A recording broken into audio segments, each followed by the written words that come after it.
Probiotics is indeed very trendy.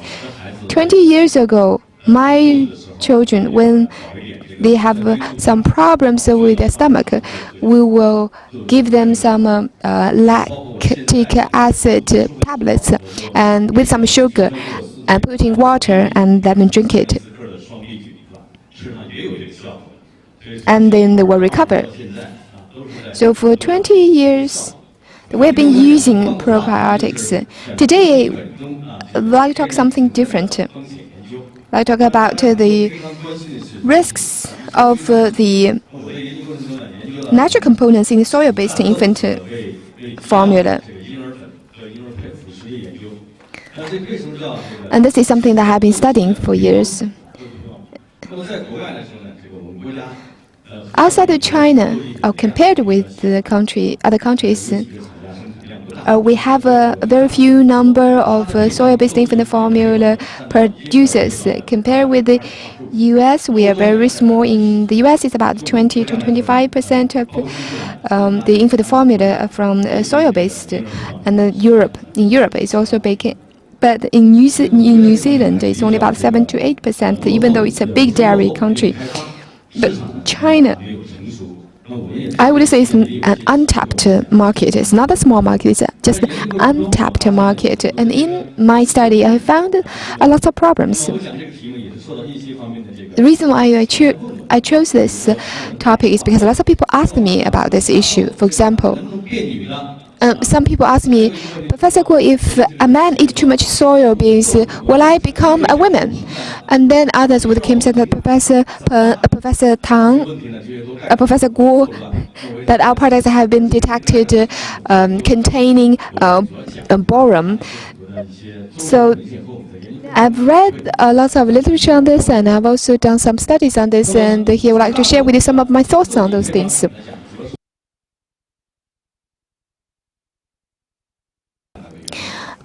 Soil-based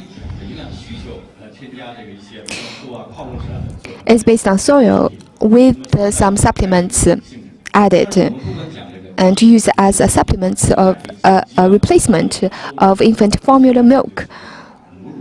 But of course, the best baby food is breast milk. However, for milk-based infant formula, there may be some problems like lactose intolerance, etc. But of course, people say that there is also intolerance of soy products. Indeed, but it's rare. Soil-based infant formula mainly for vegetarian customers, those babies that are allergic to dairy products or intolerant to those products. We actually also produced some soybean powder with some cereal powder in the 50s, and that was at that time the company that produces called this product a replacement of infant formula milk. But we did not give a lot of attention to this product. And there are some things that are very important that I would like to share with you. And these things I would like to talk about is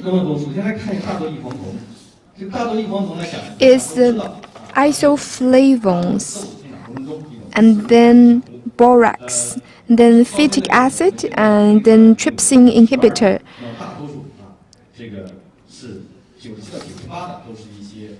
First, I would like to talk about the soybean isoflavone, SIF. Up to now, there are two types of glucosides that are divided from soybeans. And of which 2 to 3% are diazine, and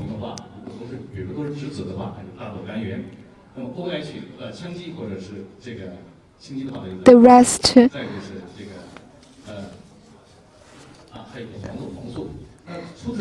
are the 97 to 98% of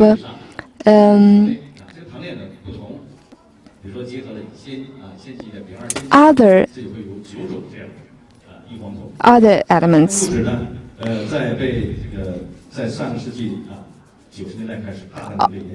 That is glucosides.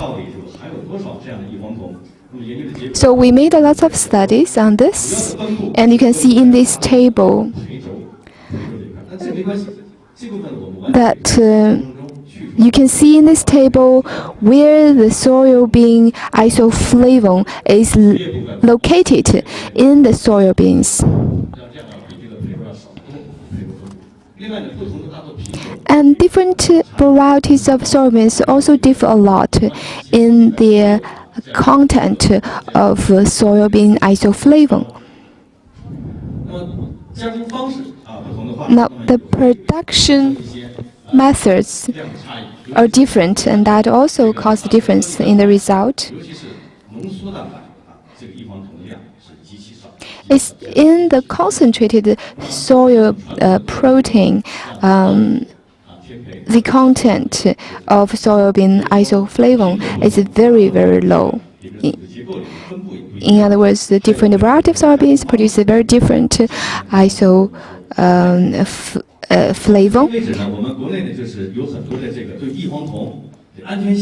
Up to now, in China, there has been a lot of doubt about isoflavone because of first its potential to lead to cancer.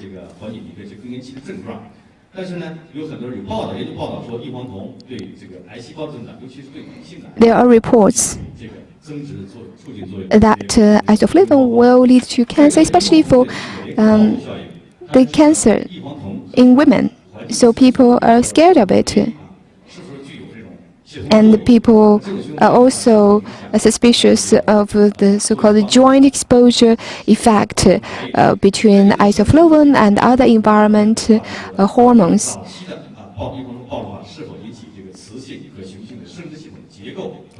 And people also suspect that SIF, soybean isoflavone, may also lead to the mutation of the reproductive system. So there are a lot of those scares about this. And therefore, the government made some studies and the conferences to discuss the safety of SIF. We also checked some literature and did some studies. There is a study in the 1990s in the US, which studied the 5 major brands of soy-based infant formula. And here are the 3 conclusions. Well, first, the soy-based powder has very similar total SIF, and the amount of SIF is related to the separate protein of the soils.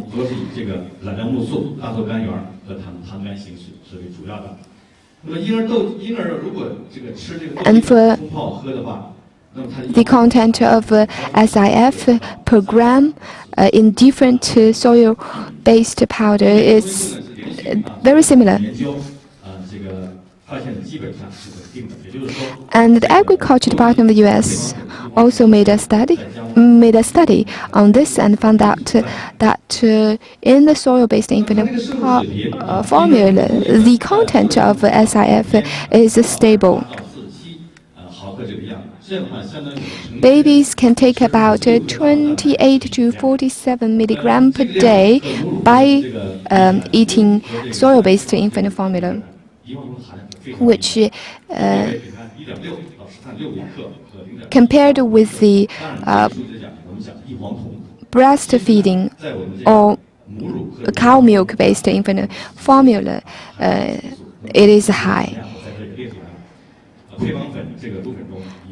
But one thing we have to pay attention to is that in the breast milk and the milk-based infant formula, there are certain hormones.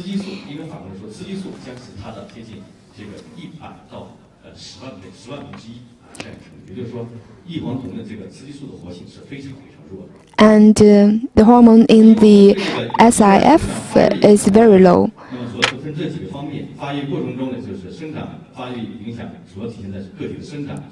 And its impact on the baby is mainly can be seen in the reproductive organs.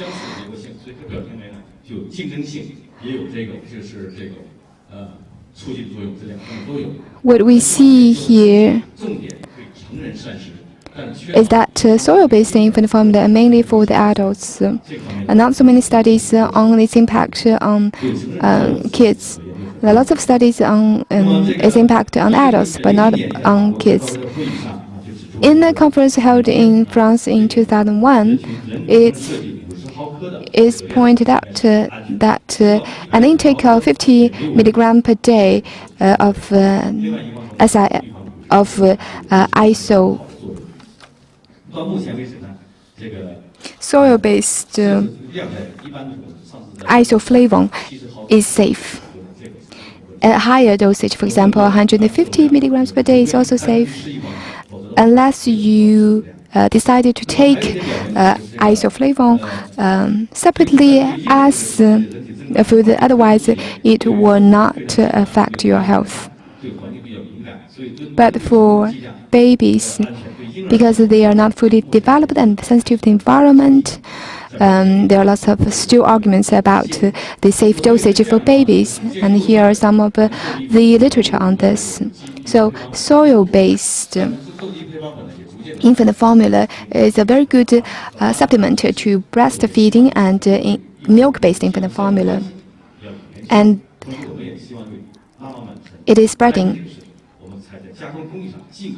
But because mom are concerned about the safety, so while we produce soil-based infant formula, we'll try our best to reduce the content of isoflavone. We need to do the following studies. For example, there are a lot of studies in terms of removal SBIF and achieving very good results. And during the process, you can also use methods such as ion transfer in order to reduce SIF. The second part I want to talk about is plant acid of phytic acid. And phytic acid exists in all kinds of plants. It has very high concentration in soybeans. It has something to do with the absorption of minerals and proteins as well.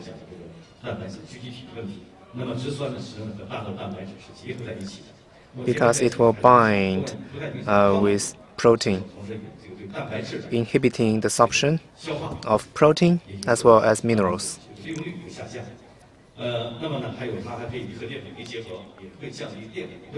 It will also reduce the activity of touch. And the acid cannot be utilized by human beings. It will be taken out of body with feces.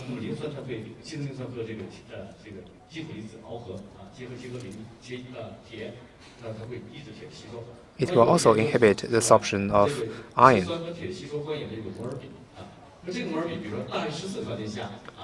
And if the ratio is more than 14%, it will inhibit the absorption of iron. Otherwise, it will not. And if the ratio is between 10 to 20, then it will inhibit the absorption of zinc.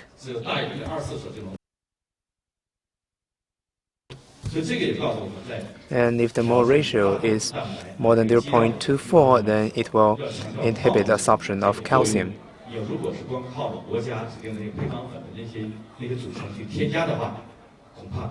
So you cannot simply add minerals to the formula.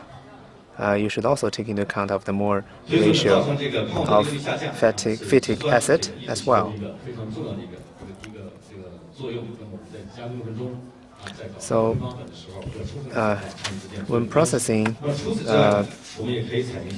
soy-based infant formula, we should pay attention to that. This chart shows different sources of phytic acid.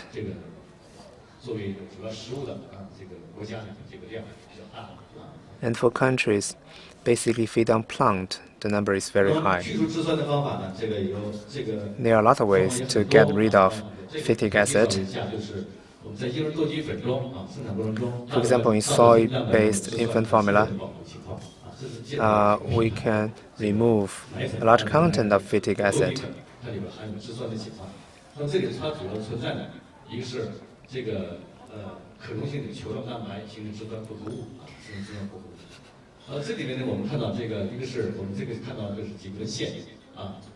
There are several articles regarding the presence of phytic acid, for example, in soybeans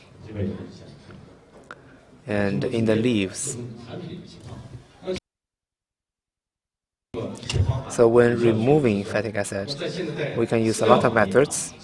In the feed industry, there are a lot of discussions and research regarding the removal of phytic acid.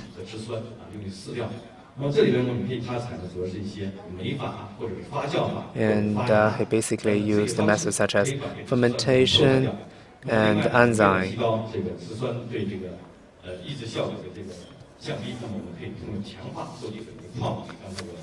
And in order to reduce the negative impact of phytic acid, we can increase the content of minerals in soy-based infant formula.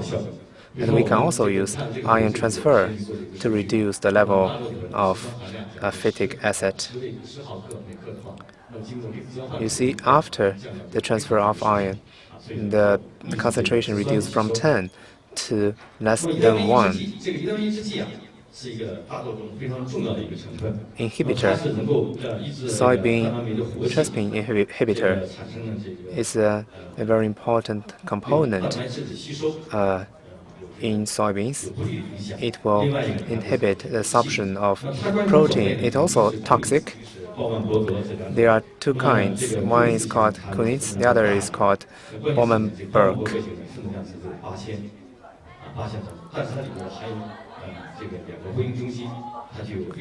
It has two activity centers and very high level of intolerance.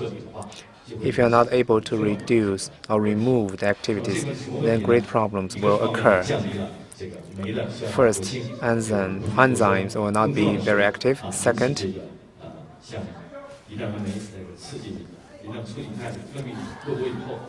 it will lead to a high level. It will also increase the level of trypsin. When I was here, one of the professors talked about high-pressure treatment for milk. And there are also similar studies regarding soy-based infant formula, but it may not have an impact regarding soybean tripling. Let's look at the results. No matter what kind of approach you use, the KTI activity must be more than 90%. Otherwise, infants may have great health problems. For example, we have similar incidents in Jilin, Guangcheng in China. So we need to reduce activity to less than 90%. And this is a very important process in soy-based infant formula. There are different ways. For example, heat treatment, chemical treatment, bioactive treatment, and enzyme treatment.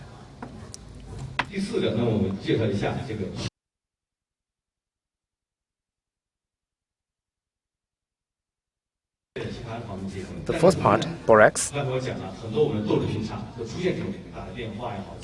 Just now I mentioned a lot of soybean processors are faced with this problem. Borax is a prominent element on Earth. Without boron, wheat and soybeans cannot grow. They cannot produce protein, so it is a very important element. And it has also a very important role for people's health. If you have very low level of boron, then your metabolism for minerals will be inhibited and kids cannot grow fast enough. But if the content of boron is too high, then it will have a negative impact on patients' reproductive system and other tissues. In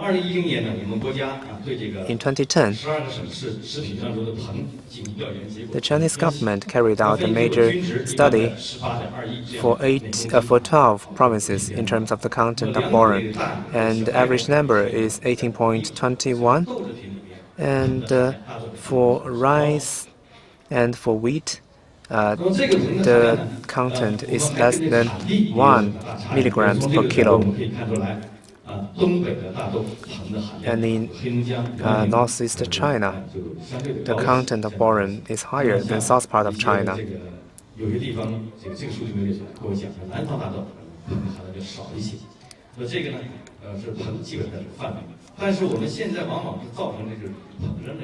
But sometimes there are artificial boron contents. So why do manufacturers do that? Because by adding boron, the food products may have a better texture, but too much boron will damage human body.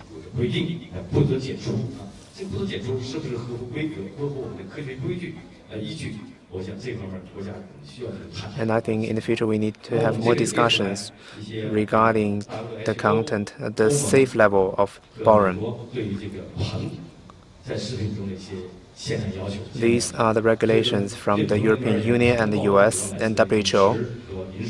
People may expose to boron through the intake of water and food.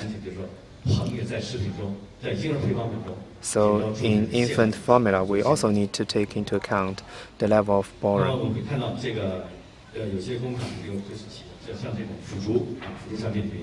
You see, some food manufacturers add borax into the food to make it better tasting, leading to a very high level of boron.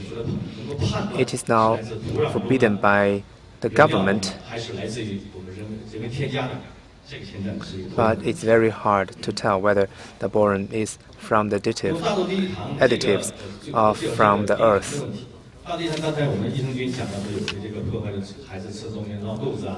Now I want to talk about oligoes for soy-based infant formula. Oligoes is also a big problem because after eating soy-based infant formula, some kids may have a bloated stomach.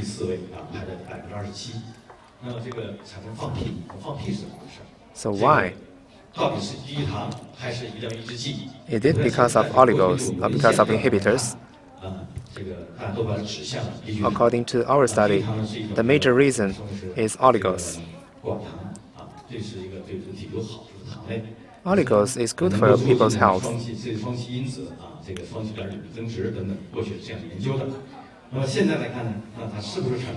But its function is questionable. When making soy-based infant formula, we also need to take into account the level of oligos. Oligos have the following features.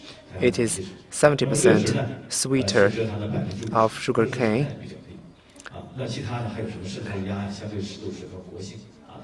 and it has other benefits and functions. But for soybeans, the oligos cannot be digested very easily. It has low calorie and it can inhibit the increase of blood pressure, blood sugar. And some companies add oligos into their infant formula, but there's a state regulation. You cannot add too much. Otherwise, kids may have diarrhea.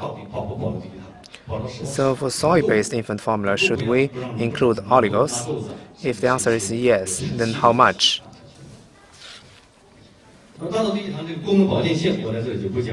I will skip the part regarding the functions of oligos. And the maximum content for male is 0.64 grams per kilo and 0.96 grams per kilo for women. But these are the regulations for adults, so we need to rethink the content for infants.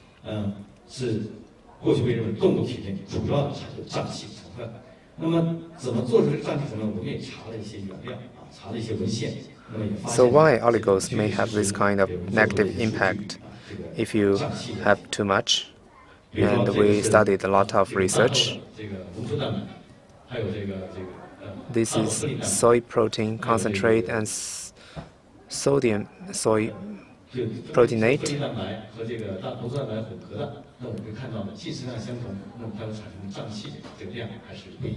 It may lead to different level of basal diet.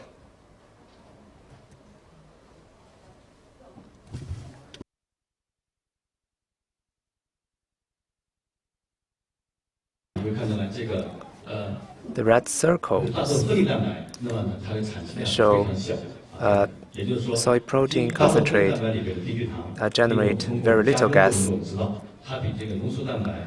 because we know when processing protein concentrate, you'll be able to reduce oligos, leading to less gas.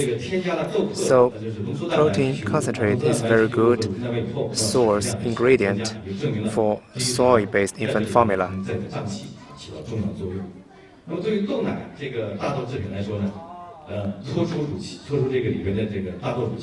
For soy milk, if you are able to treat the whey protein, then you can reduce a lot of gas problems. These are the problems and challenges we face when developing soy-based infant formula. And with that in mind, we are studying the new ways and methods of producing soy-based infant formula. That's the end of my presentation. Thank you.